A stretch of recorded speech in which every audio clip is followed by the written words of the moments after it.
Économie d'Alliance FR, Côte-de-Beaupré.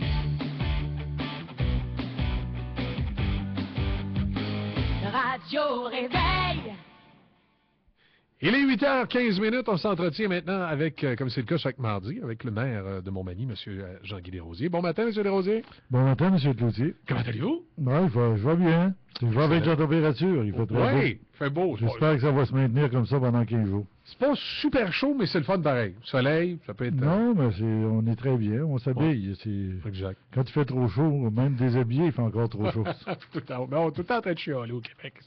C'est dans nos gènes, avec la météo en particulier.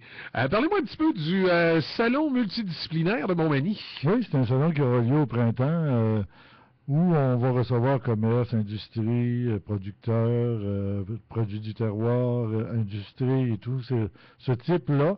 Et il semblerait qu'au niveau de l'organisation, ça va très bien parce qu'il y a déjà 41 organisations qui ont déjà loué leur espace.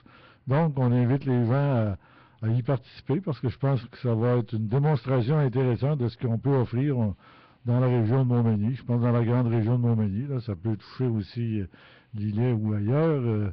On n'a pas de frontières où on empêche les gens de traverser. Excellent. Gala Prestige, je pense que c'était vendredi dernier. Il y a plusieurs entreprises de la région qui se sont démarquées. Puis en plus, c'était la première année où c'était de concertation avec la Chambre de commerce, la SDE, le CLD. Je pense que ça a donné une belle fête. Oui, mais je pense que ça donne une belle orientation pour le futur. Et moi, personnellement, j'ai été impressionné de voir toute la qualité des gens, des finalistes d'ailleurs. Ouais. Ils auraient tous mérité de gagner un prix, mais ils ont gagné un prix comme finalistes, mais ils auraient tous mérité d'avoir la Palme d'Or.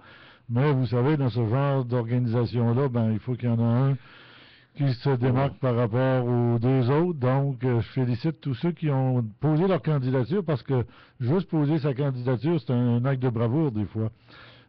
Souvent, des gens n'osent pas mettre leur candidature parce qu'ils ont peur de ne pas avoir ce qu'il faut pour pouvoir se démarquer et gagner. Le fait de le faire, ça prouve que les gens ont un certain courage, et ils ont des courages de personnes qui sont prêts à s'investir pour développer leur entreprise, développer leur milieu. C'est intéressant à voir, tout simplement. Pas peur d'aller de l'avant, c'est ça que ça prend. Ça prend des promoteurs qui ont le courage d'aller de l'avant, puis qui croient en leur milieu. Il faut croire en notre milieu quand on va aller de l'avant. Puis moi, c'est ça que je retiens le plus, c'est de voir que des gens croient encore au milieu manimontois et ils sont persuadés que Montmagny, on peut faire des grandes choses avec. C'est important. Parlant de choses importantes, il y a le référendum qui s'en vient. Et là, ça va être le vote par anticipation qui va avoir lieu le 25 novembre. Oui, j'invite les gens à se présenter en grand nombre, soit le 25 ou soit le 2, mais tout simplement de voter, parce que c'est important pour les gens de voter. Parce que je pense que nous, comme municipalité, c'est un projet, je pense qu'on est le 3e conseil municipal à y travailler. C'est peut-être pour ça qu'il manque un petit peu d'informations. Il y en a eu à tous les conseils municipaux. Il y a eu des décisions qui ne se sont pas prises dans le passé. Moi, je ne vis pas dans le passé, je vis dans le présent. Et au présent, c'est la première fois qu'on a un projet sur la table réalisable et qui reste juste à réaliser. Donc, je pense qu'après 66, c'est le dernier. Ça fait que depuis 66, c'était un référendum pour la bibliothèque. Je pense qu'il est temps que Montmagny se dote d'une infrastructure de développement. Et certaines personnes nous disent des fois, il aurait pu faire mettre l'aqueduc chez nous, les égouts, mais ça aurait pu servir. Il y a des coûts énormes, puis il faut les absorber avec les citoyens. Tandis qu'une bibliothèque, c'est là pour l'ensemble de la population, et elle demande qu'à être développée par la créativité des citoyens, de ceux qui vont l'occuper. Si jamais, au lendemain du référendum, on se réveillait avec, par exemple, un non gagnant, ça serait le non. Avoir des subventions pour monter un projet de bibliothèque, c'est pas quelque chose qui peut être envisageable à court terme. Pour ceux qui pensent qu'avoir une subvention, qu'on a seulement qu'à taper des doigts et c'est réalisé, je pense que même dans le dossier présent, ça fait depuis 2007, commencé en 2006 à positionner le dossier de la bibliothèque auprès du gouvernement, du ministère de la Culture, et de la condition féminine pour se faire identifier comme étant potentiellement accepté pour une subvention si on dépose un projet qui répond à leurs normes. Et on a commencé à travailler là-dessus officiellement. On a demandé 2 délais parce qu'on a travaillé antérieurement sur les conduites des rues des Érables parce qu'il y avait un programme fédéral provincial très intéressant qui permettait aux citoyens d'économiser beaucoup. Donc, on a commencé par la plus grande économie et on a demandé, toutes les ans, on a demandé de surseoir et de nous donner 1 an de crédit supplémentaire pour pouvoir déposer un projet. Là, commencé à déposer le projet en 2010. Il y avait une vingtaine de personnes qui travaillaient sur un comité avec des citoyens, des gens de municipalité, une madame de Lévis, madame Rochefort, qui est une spécialiste en aménagement de bibliothèque, qui est venue avec nous pour répondre aux questions du ministère de la Culture, parce qu'il faut présenter l'ensemble de l'organisation de la bibliothèque à son interne, où va être l'accueil, où va être le coin des petits, où va être le coin des ados, où va être le coin des adultes, où va être le coin des Pour aller chercher les subventions, ça prend tous ces détails-là. Ça prend tous ces détails-là. Il a fallu faire l'analyse du sol, l'analyse de la structure. Nous, dans notre cas, on a fait l'analyse de la structure, on a l'analyse du sol, contamination, et ce qu'on a fait, on a répondu aux questions du ministère. On a eu des professionnels pour faire ces analyses-là. Donc, on se sent très en sécurité avec le dépôt de ce règlement d'emprunt-là qui, à notre avis, est supérieur aux besoins que nous aurons.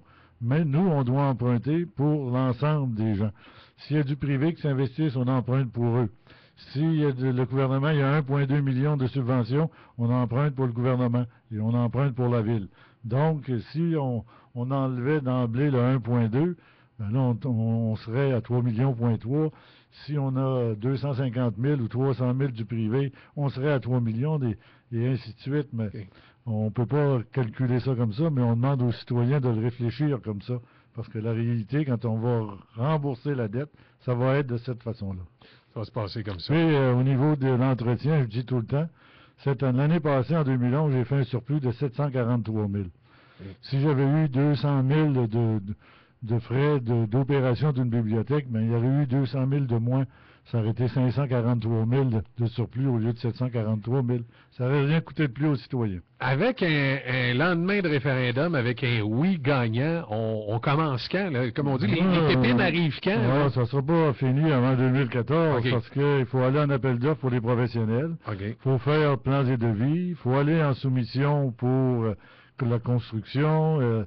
Moi, je vais vous dire que si on est chanceux, là, on va vite, là, puis il faut faire attention pour ne pas aller en appel d'offres en plein mois de juillet, parce que je pense que c'est pas la saison idéale. Nous, la façon qu'on l'avait planifié, c'était pour aller en appel d'offres janvier, quand les gens, leur carnet de commandes n'est pas rempli, où ils sont un petit peu plus, des fois, chargent un petit peu moins cher pour s'assurer de garder leurs employés et d'avoir un carnet de commandes, qu'on a des meilleurs coûts. Okay. Donc, il va falloir qu'on cible ça par rapport à ces éléments-là, parce que ça fait partie aussi d'une réalité. Il faut, quand on va en appel d'offres, il faut choisir le moment idéal pour aller en appel d'offres. On ne va pas là quand tout le monde est booké à 110 %. À ce moment-là, il n'en veut pas de ton projet, puis s'il te donne une réponse, c'est parce qu'il va mettre le paquet. Il va mettre le gros prix qui va avec.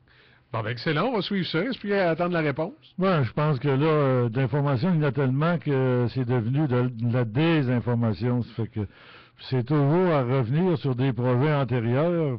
Mais les projets antérieurs, ils ne sont pas liés à la subvention actuelle. La subvention actuelle, c'est le projet qui a été déposé. Même si on nous disait jour après jour, faites d'autres choses. Mais si on fait d'autres choses, on retourne la subvention, puis on recommence à zéro. Puis dans le projet à Angers, dans le temps, sur le périmètre de la polyvalente, les coûts estimés étaient de 3 049 000 avec 250 à 300 000 piastres d'opération en 98. Ça fait que ramener ça à des chiffres de 2012, vous allez comprendre qu'il y a peut-être d'autres solutions qui sont plus économiques à réaliser. Ça se multiplie presque par 2 ou 3. Oui, puis de toute façon, depuis ce temps-là, au niveau de l'école secondaire, en dessous de la passerelle, avant, c'était pas habité. Maintenant, c'est la boucherie, c'est le restaurant. Il y a des choses qui ont été construites qui n'existaient pas dans le temps. Il y a un terrain de soccer qui a été construit, une tôlerie qui a été construite. Et à ce moment-là, regardez le stationnement, puis mettez une bâtisse là-dessus. Puis assis dans la bibliothèque, mais on a deux choix, regarder le stationnement ou regarder passer les autos sur le boulevard Taché. Je pense que près d'un parc, c'est beaucoup plus intéressant.